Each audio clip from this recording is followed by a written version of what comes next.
Bienvenue sur Touche pas à mon YouTube. Aujourd'hui, on va parler de Dick Cheney. Si vous savez pas qui est Dick Cheney, je vais vous le résumer. Il est mort. Il nous a quittés pour rejoindre un monde meilleur, un monde vraiment meilleur. Donc voilà, il s'est envolé vers un autre monde, un monde de justice où il sera en enfer en train de subir ce qu'il mérite pleinement. Et c'est ça injuste, un monde meilleur. Voilà, parce que à l'heure actuelle, il vivait bien gracieusement après toutes les morts qu'il a pu commettre de par son action et la destruction de l'Occident et du Moyen-Orient.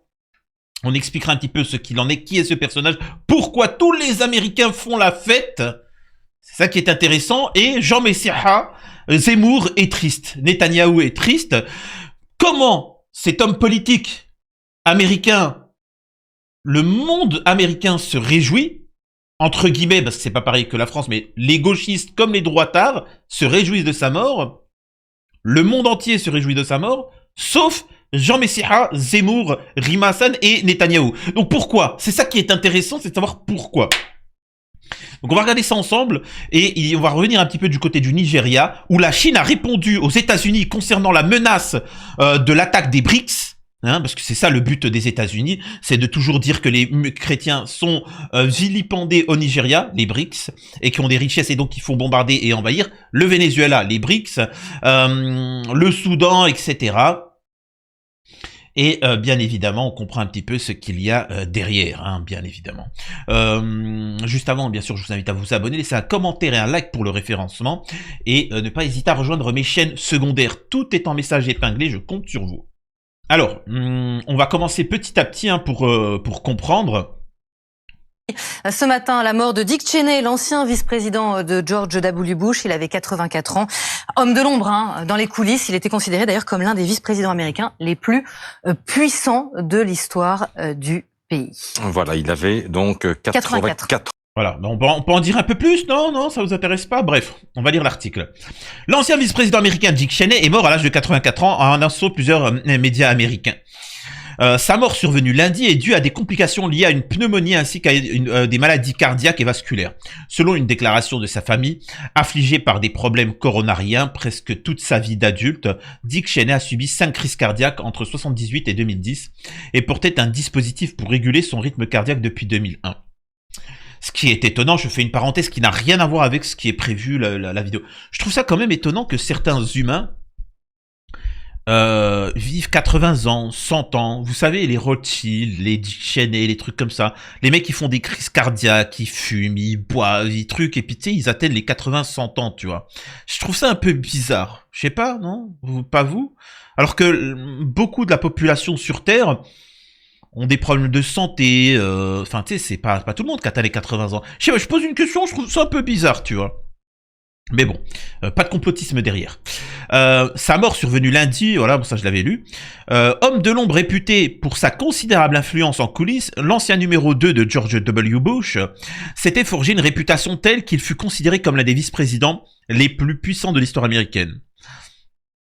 Il était pro-Harris, il avait surpris les Américains lors de l'élection présidentielle de 2024 en annonçant qu'il voterait pour la démocrate Kamala Harris, dénonçant son adversaire républicain Donald Trump qu'il jugeait inapte à occuper le bureau ovale. Nous avons le devoir de placer... Moi je pose une question. Alors, Kamala Harris, son surnom c'est Kamala Harris, la pro-palestinienne. Pourquoi quelqu'un qui a toujours travaillé pour Israël, soutenu Israël, d'ailleurs c'est pour ça que les Américains font la fête, je vais vous montrer, a commis des millions de morts au Moyen-Orient, de ruiner les États-Unis, pas pour les intérêts des États-Unis, mais pour une autre nation, d'un seul coup, appellera à voter pour Kamala Harris, la pro-palestinienne, et pas Trump. À votre avis, pourquoi? Parce que Trump, avant qu'il se fasse tenir par les bips, alors... Est-ce que Trump était déjà manipulé de base? Est-ce qu'il fait partie d'un agent? Est-ce que ceci? Peu importe, on s'en fout de savoir que Trump ceci.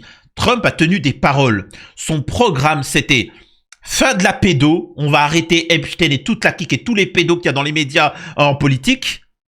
On va arrêter de soutenir Israël. On va arrêter d'entrer en guerre partout dans le monde. On va faire la paix, on va faire du commerce. C'est ça le discours de... C'est pour ça qu'il a été élu Trump, C'est pas à cause de je sais pas quoi. C'est pas à cause de la Chine. Donc, Ce que je veux dire par là, c'est pour ça qu'il fallait soutenir Trump, même si c'est fake, tu vois. Mais l'important, c'est de comprendre que les États-Unis, maintenant, le peuple américain, en a marre d'une certaine problématique au Moyen-Orient. Dick Cheney fut colistier de George W. Bush lors des 2 campagnes présidentielles victorieuses et son conseiller le plus influent à la Maison-Blanche dans une époque marquée par le terreau, la guerre et les changements économiques. Il restera connu comme l'un des faucons qui ont joué un rôle central et controversé dans l'invasion de l'Irak en 2003.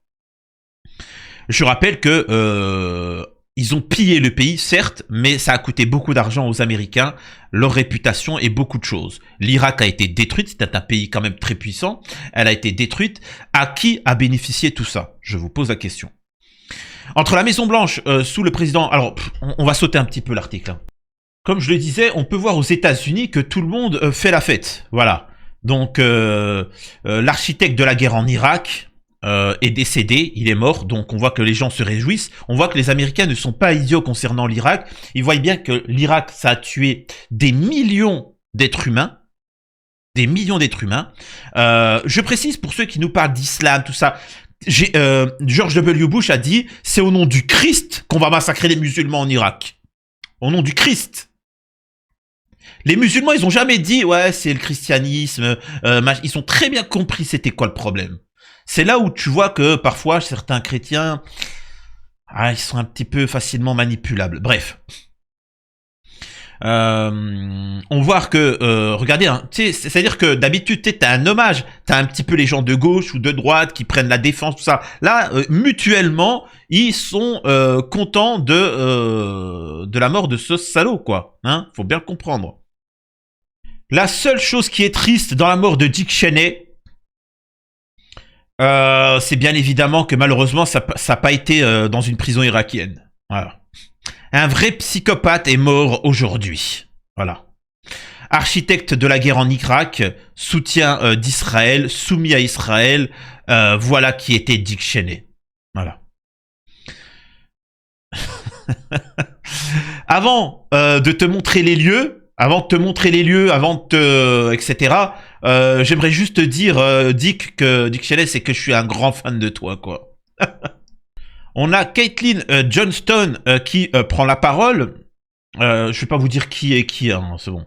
Dick Cheney est mort bien trop vieux et bien trop libre. Le fait que de tels monstres puissent mourir à plus de 80 ans, entourés de leurs proches au lieu d'être seuls dans une cage, est une honte pour notre civilisation tout entière. Dans une société saine d'esprit, Cheney aurait vécu dans une relative obscurité, travaillant comme un jardinier ou quelque chose du genre. Dans une société à peu près saine d'esprit, on aurait réalisé à quel point Cheney était un monstre avant qu'il ne puisse nuire. Et il aurait été chassé de toute ville où il aurait tenté de s'installer. Dans une société un tant soit peu saine d'esprit, il aurait été puni pour le massacre de l'Irak et aurait été passé le reste de ses jours dans une cellule à la haie. Mais nous ne vivons pas dans une société saine d'esprit, ni même dans une société à peu près saine d'esprit, ni même dans une société légèrement saine d'esprit. Nous vivons dans une société qui permet à un homme de déclencher une série d'événements qui tuent des millions de personnes et déplacent des dizaines de millions, causant des souffrances humaines inimaginables, puis de vivre le reste de sa vie dans le confort et le privilège, sans aucune conséquence. Dick Cheney est mort, mais son héritage perdure. Les dégâts qu'il a causés continuent de se faire sentir. L'idéologie hégémonique hyper-militariste qu'il a promue est devenue la norme. De nouveaux individus corrompus ont pris sa place et poursuivent les mêmes objectifs meurtriers et tyranniques, persuadés qu'eux aussi resteront impunis et vivront longtemps et confortablement en récompense de leur loyauté envers l'empire américain et américain. Dick Cheney a laissé une tache indélébile sur l'humanité. Une tâche que nous passerons le reste de notre vie à tenter d'effacer. Toutes les personnes de bonne volonté souhaitent que notre monde évolue dans la direction exactement opposée à celle vers laquelle il a œuvré tout au long de sa carrière sanglante. Toutes les personnes de bonne volonté veulent défaire l'héritage de Dick Cheney.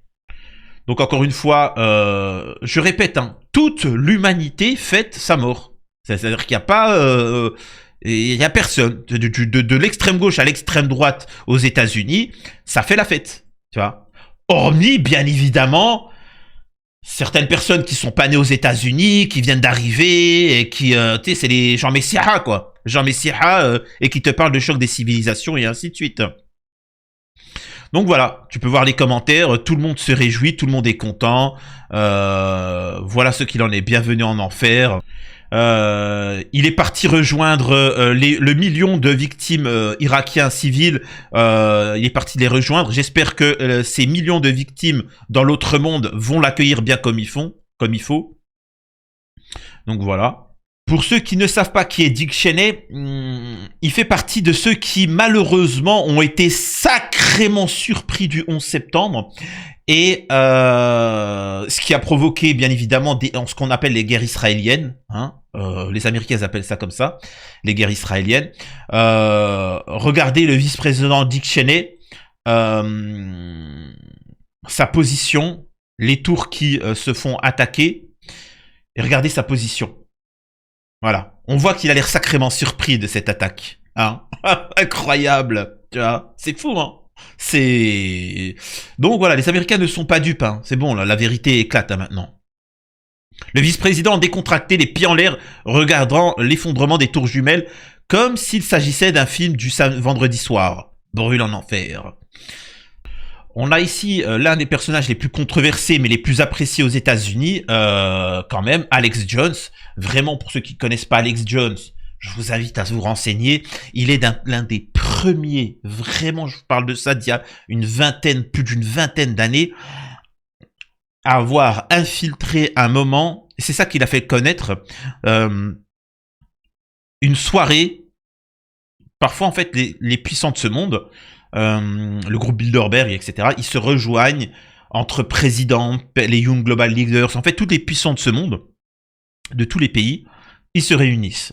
Ils font des soirées, et ils ont des soirées un peu particulières. Il va réussir à infiltrer une cérémonie, un moment, dans une forêt, et c'est assez effrayant, où... C'est véridique hein, ce que je vous dis, hein, c'est pas de la fake news, je sais pas quoi, hein, où il y a une statue en bois immense, en forme de hibou, un petit feu en dessous, et il va voir ces gens-là, filmés de loin,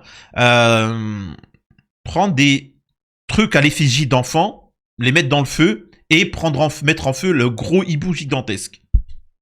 Sacrée soirée quand même hein. Donc c'est ça qu'il a fait connaître. Et donc voilà, c'est quelqu'un quand même qui avait soutenu Trump pour justement tout ce que je vous ai dit auparavant. Il a été déçu, mais vraiment déçu de Trump quand il s'est rendu compte que Trump soit faisait partie du système ou soit s'est couché. Mais bon. Dick Cheney, one of the most evil men in modern history, died yesterday. Dick Cheney est vraiment l'un des hommes les plus horribles qui ait pu exister dans l'histoire de l'humanité ces dernières années, etc. Je suis pas quelqu'un qui célèbre les morts, hein, moi. Et en résumé, je vais aller très vite, hein, en résumé, il dit bon débarras, mais c'est quelqu'un d'horrible. L'humanité est bien contente, mais c'est fini en fait, il était déjà à la retraite. Il y a déjà ses enfants, sa descendance, d'autres qui ont repris la place. Tu vois? Donc ça sert à rien de lutter contre des gens qui sont à la retraite. Vous voyez? C'est comme l'affaire Macron. Macron, ça sert plus à rien de lui tomber dessus. Hein. Macron, il est fini. C'est la fin de son mandat. Il faut attaquer le système politique qui est en place. C'est ça qui est intéressant. Donc voilà. Et pour finir, même si c'est pas une vidéo spécifique à ce sujet-là, mais c'est lié, justement...